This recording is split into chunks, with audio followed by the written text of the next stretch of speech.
Stress. A small word that can feel like the weight of the world. Deadlines, expectations, bills, pressure. It doesn't matter who you are. Stress always finds a way in. It creeps quietly into your day, sits on your chest, and whispers, "You're not doing enough." But what if the problem isn't what we carry, it's how long we carry it?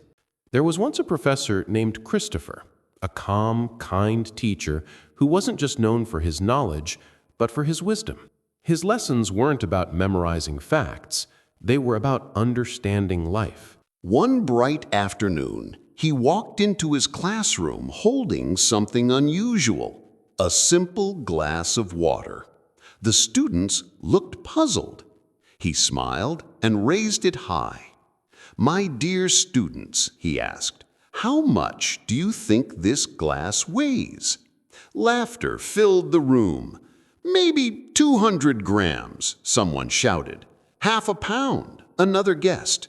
The professor chuckled softly. "Good guesses," he said, "but the truth is, it doesn't really matter. What matters is how long I hold it." He paused, then explained. "If I hold it for a minute, no problem. If I hold it for an hour, my arm will ache. But if I hold it all day, my arm will go numb. The weight of the glass hasn't changed, but the longer I hold it, the heavier it feels." The room went silent. Every eye was fixed on him. "Now," he asked gently, "has the weight changed?" "No, sir," they replied. "Exactly," he said. "The glass didn't change. What changed was how long I held it." Stress works the same way. Your worries, your fears, your responsibilities, they're like this glass. Think about them for a short while and you'll be fine.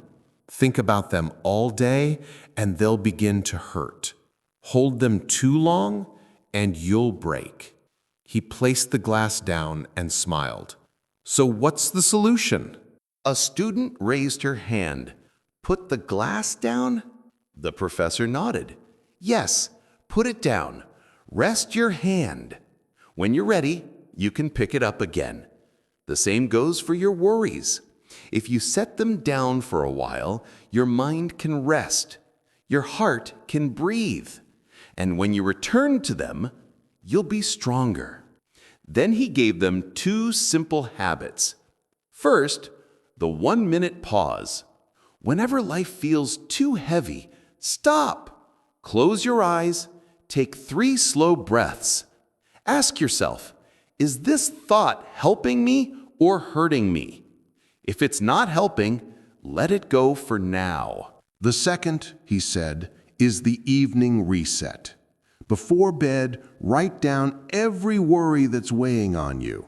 Then fold that paper and set it aside. Tell yourself, "I've placed my burdens here.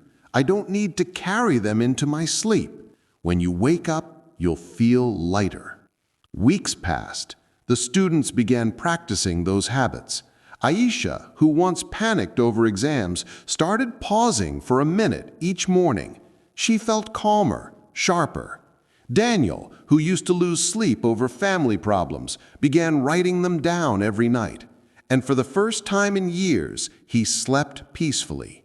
At the end of the semester, Professor Christopher lifted the same glass again. "My dear students," he said, "life will always bring you challenges. Some days light, some days unbearably heavy. But remember this, stress isn't about how big your problems are. It's about how long you hold them." He placed the glass down one final time. Learn when to let go. Pause. Breathe. Put the glass down. And in that quiet moment, every student understood something simple. Peace doesn't come from a life without problems. It comes from knowing when to rest and how to begin again.